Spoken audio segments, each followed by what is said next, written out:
안녕하세요. 고준혜 씨의 TV입니다. 구독과 좋아요 부탁드립니다. 옛날 남양 노루밭굴에도 밤이 깊어가고 있었다. 어느 유적해 보이는 농가 사랑방에 중년의 사내가 불빛에 의지한 채 수심 어린 낯빛을 하고 궁시렁대고 있었다. 어허, 뾰족한 수가 없을까? 웬만한 마을 사람 집은 다 가봤는데 딱 한 군데 옆집만 빠졌구먼. 그런데 너무 없는 살림이라 뭐 건질 거라도 있으려나?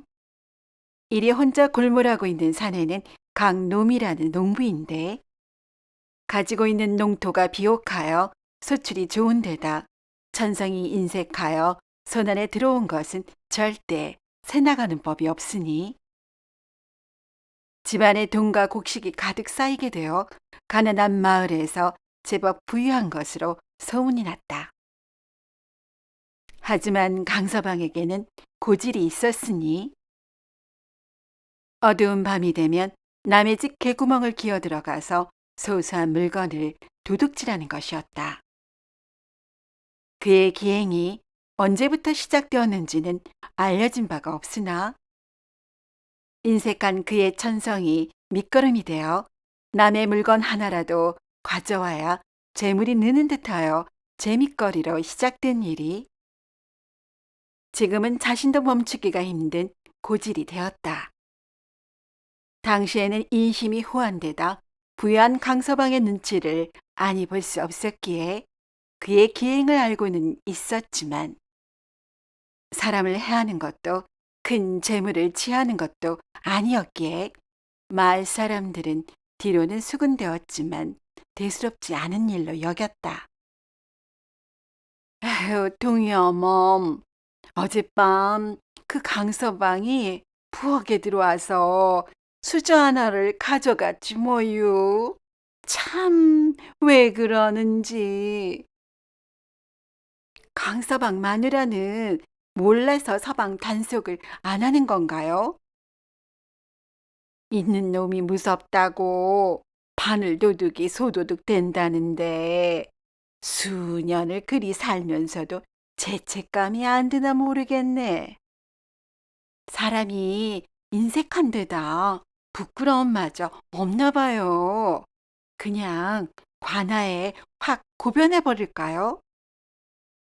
이런 뒷담화가 강서방 귀에까지는 닿지 않으니 강서방은 마을 사람 그 어느 누구도 자신의 고지를 모른다고 생각하였다. 인색한 바보가 아닐 수 없다. 마을 사람 모두 아는데 강서방만 모르는 비밀이 되고 있었다. 심지어 그의 가족도 들리는 이야기를 모를 리 없었다. 하지만 대놓고 말하면 강서방이 수틀리어 인색함이 더 심해져 힘들어질까봐 말을 못하는 처지였다. 남의 집 물건 훔치는 재미에 빠진 강서방이 옆집의 최선비 집이라고 그냥 넘어가겠는가? 고양이 앞에 생선을 갖다 바치는 격인데 선비가 뭐라고 그리 두려운 존재이겠는가? 옆집 최선비는 일찍이 학문의 뜻을 두고 출사하고자 공부에 전념하였으나 별 성취 없이 세월만 흐르는 바람에 가세가 급격히 기울었다. 밤낮 없이 책만 붙들 뿐 살림을 챙기지 않으니 그의 아내는 한숨만 나올 뿐이었다. 그렇다고 손 놓고 그런 남편만 바라보고 있을 수는 없었다. 현숙한 아내는 남편이 출세할 날만을 기대하며 내조를 하였으니 온갖 상의를 마다하지 않았으며 얼마 남지 않은 세간살이를 하나 둘 처분해가며 하루하루를 근근히 이어갔다.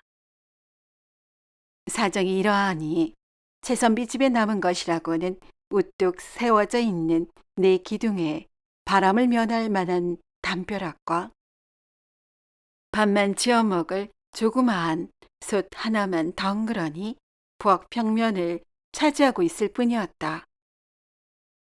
어느덧 단풍이 아름답게 물드는 가을이 왔다. 추수를 하느라 온 마을이 들썩이는데 최선비의 집에는 글 읽는 소리만 들려 나올 뿐.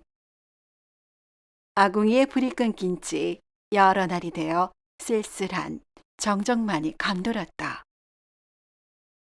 어느 날 강서방은 여러 날 옆집 최선비의 집을 살폈고 없는 살림임을 뻔히 알지만 부엌에 남은 소치라도 훔쳐와야겠다는 마음이 동하여 캄캄한 밤을 틈타 개구멍으로 몸을 들이밀었다. 강서방이 부엌으로 조심스럽게 다가가 보니 마침 최선비의 아내가 부엌에 있기에 몸을 숨기고 동정을 살폈다. 최선비의 아내는 죽을 쓴 후 큰 사발에 죽을 하나 가득 퍼담고 작은 사발에는 남은 죽물만 담았는데 반도 채워지지 않은 것을 부뚜막에 깨진 바가지로 덮어놓았다. 이어서 상에 큰 죽사발과 소금 종지로 상차림하여 방으로 들여갔다. 방 안에는 관설불에 의지하여 최선비가 줄임배를 처먹으며 책을 읽고 있었다. 아내가 상을 들여가자 쌀죽에서 풍겨오는 구수한 냄새가 방 안에 진동하였다. 하지만 최선비는 며칠 만에 보는 밥상 앞에서 기쁜 낯을 하기는커녕 놀란 표정으로 아내에게 물었다. 부인, 집안에는 쌀 한 톨 남아있을 리가 없는데 어디서 쌀을 구하여 죽을 쏘았단 말이오? 마침 쌀 5톱을 얻게 되어서 이리 죽을 쏘았답니다. 식기 전에 드셔요. 우리 형편의 쌀 5톱이면 아주 귀한 것인데 그것을 그냥 줄 사람이 있단 말이오. 어디서 가져온 것인지 알기 전에는 내 이 자리에서 굶어 죽는다 하더라도 한술도 손을 대지 않겠소. 남편의 질문에 아내는 무언가 꺼려지는 것이 있는 것인지 아무 말도 못하고 고개를 푹 쓰그리고 있을 뿐이었다. 최선비는 묵묵부답인 아내의 태도를 보고 필시 말하기 어려운 연유가 있다 생각하였고 그것이 바르지 못한 것이라는 직감이 들어 화난 목소리로 되물었다.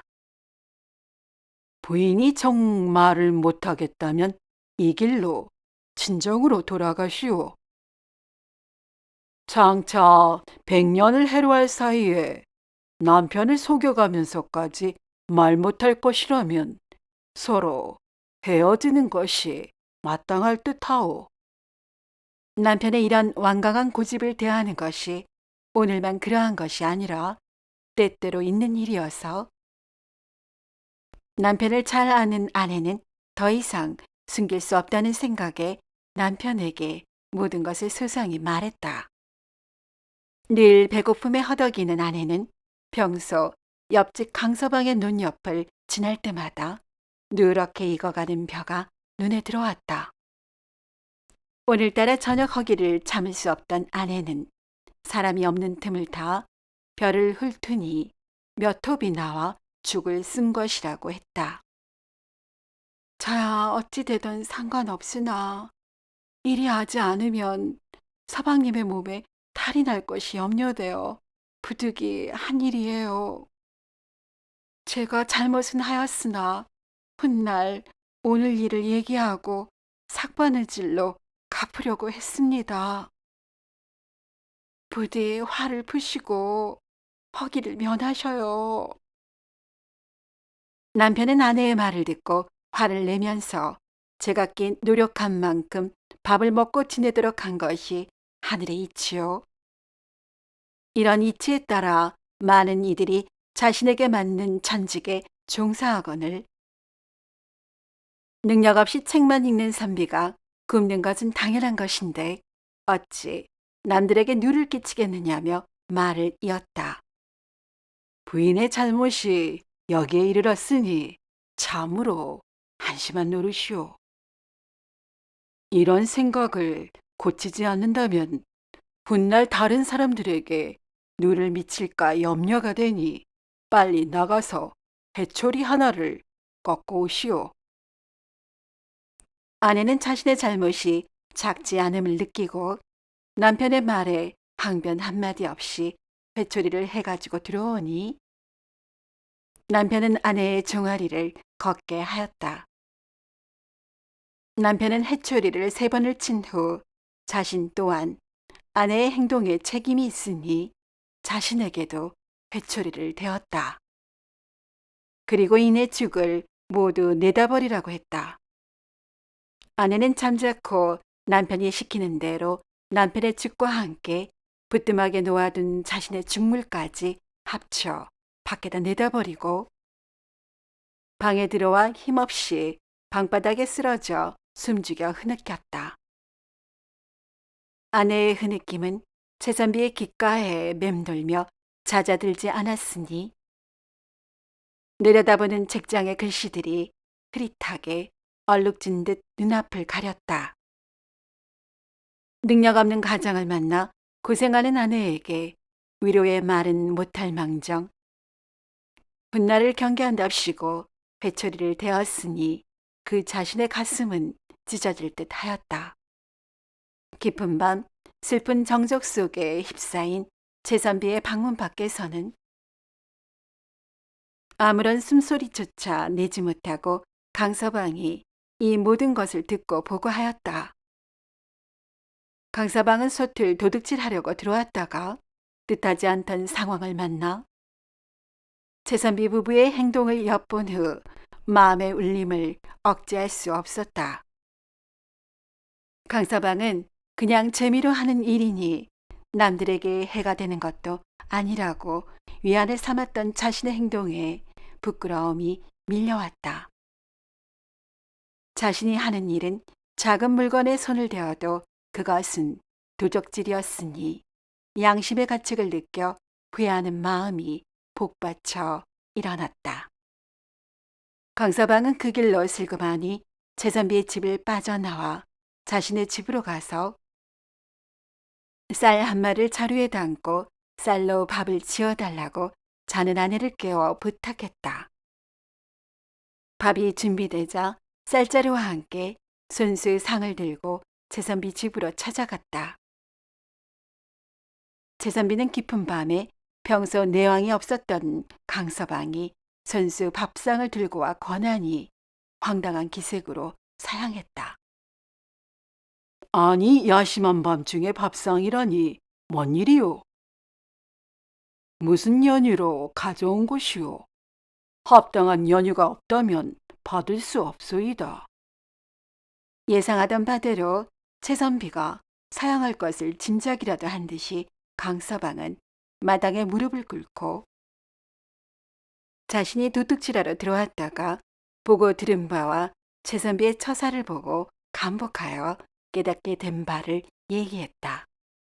여차한 연유로 저는 절대 다른 사심이나 보답을 바라고 이리 하는 것이 아니오며 밥을 지은 쌀 또한 남의 것을 취하지 않고 소인이 직접 농사지어 추수한 것이니 부디 제 정성을 받아주십시오. 그랬던 것이구려. 비록 그대가 지난날 밤이슬을 맞고 사람의 눈을 속이었으나 지금은 과거의 죄과를 뉘우쳤으니 가상한 일이오. 더구나 청백한 양심으로 가난한 선비에게 이리 더운 밥을 베푸는 것은 과실을 깨닫는 착한 마음에서 나왔을 것이오. 뜻이 이러할진대 내 만약 이것을 받지 않는다면 그대가 선한 길을 가는 것을 막는 것이오. 그대의 뉘우침을 다시 옛길로 돌이키는 것과 같을 것이니 하늘이 나에게 주시는 것으로 알고 고맙게 받겠소. 이리 말하고 최선비가 비로소 밥상을 받자 이어서 강서방이 밖에 나가 한 상을 더 가져왔으니 바로 최선비의 부인을 위한 밥상이었다. 이후로도 강서방은 최선비를 공경하는 마음이 한결같았으며 지극정성으로 최선비의 살림을 챙겨주어 최선비의 살림이 윤택해지는데 일조하였다. 최선비 역시 처음에는 강서방의 지극함에 거부의 의사를 밝혔으나 변함없는 그의 행동에 고마운 마음이 들었으며 그의 모습을 보고 자신을 뒤돌아보게 되었다. 당초 최선비가 공공한 살림에도 손에서 책을 놓지 않은 것은 그를 통해 얻은 큰 뜻을 세상에 펼쳐 공명을 얻고자 하는 마음이었으나 강서방같이 남을 속이고 죄를 지어온 사람들이 마음을 고쳐 밝은 길로 나갈 수 있도록 도움을 주는 것도 출사하여 정사를 다루는 것 못지않다고 깨닫게 되었다. 이리하여 최선비는 작은 마을에서나마 민초들의 어려움을 이해하고 인과 의를 바로 세우기로 결심하였다. 최선비의 결심을 알게 된 지인들은 그간 그가 고생하며 공부해 온 것을 알기에 앞다투어 그의 마음을 되돌리려 애썼다. 여보게, 그동안 자네가 쌓은 공부가 아깝지 않은가? 자네 부인이 긴 세월 고생한 것을 보아서라도 부귀 공명의 영예를 안겨주어 보답해야 하지 않겠는가? 허허, 자네의 뜻은 충분히 알았으이. 정말 고마운 말이네.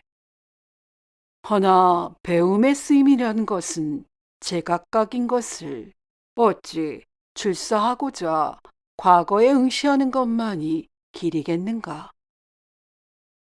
오늘의 내가 있게 한 것은 이름 없는 백성의 깨우침에서 비롯된 것이니 나 역시 깨쳐야 하지 않겠는가?